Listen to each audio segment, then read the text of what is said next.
Well, Melissa, Disney just announced that the Avengers Campus will open at its Anaheim Park, California Adventure on June 4th. Now, this Avengers Campus is an extension of Disney's California Adventure theme park.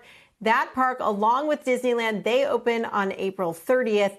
This Avengers Campus that's opening in June was originally set to open last July. Now, Avengers Campus will feature a Spider-Man attraction in an area based on Doctor Strange, and there will be Marvel characters walking around the park for lots of interactions. Now, all of this was just announced by Disney's Parks Chief Josh D'Amaro. He also showed what the Disney Genie app is going to look like. That was originally scheduled to launch in late 2020. Now it's going to launch to help people better navigate the theme parks, help them create an itinerary with shorter waits, smaller crowds. This is all part of a larger push that D'Amaro laid out to use technology all around the park. They've said that they found that people are already loving doing things like ordering food online, and they're going to integrate technology in as many ways as possible. Now, merchandise is also in the same division as parks. D'Amaro saying that there they are focused on e-commerce and really bringing shopping closer to where consumers are spending their time. He mentioned that they're working on some more streaming video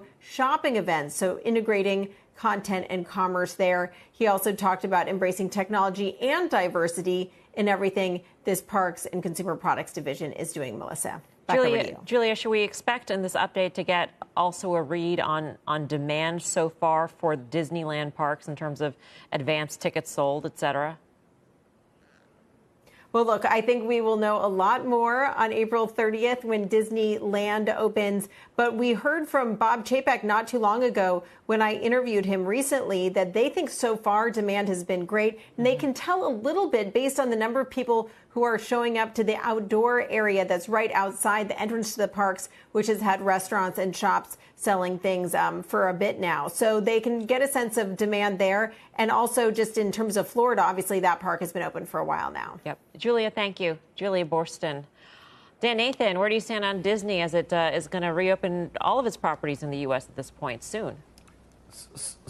So Mel, I feel like we haven't really talked about the Falcon and the Winter Soldier here. You know, it's one of these Marvel streaming things that's hit Disney Plus. It's massive. It's awesome. They've announced all this stuff. I think what really the way Julia just wrapped it all together. She talked about merchandising. She talked about the parks and this new Marvel universe coming together, and obviously the streaming. So it's all working. I mean, I know this has been a big theme for Tim and Karen over the last year, looking past the closure of the parks and some of the disruption to the movie releases. But I guess that, you know, if you wanted to be skeptical, you'd say, 40 times next year's earnings. Maybe it gets back to peak earnings and sales in 2022, 2023.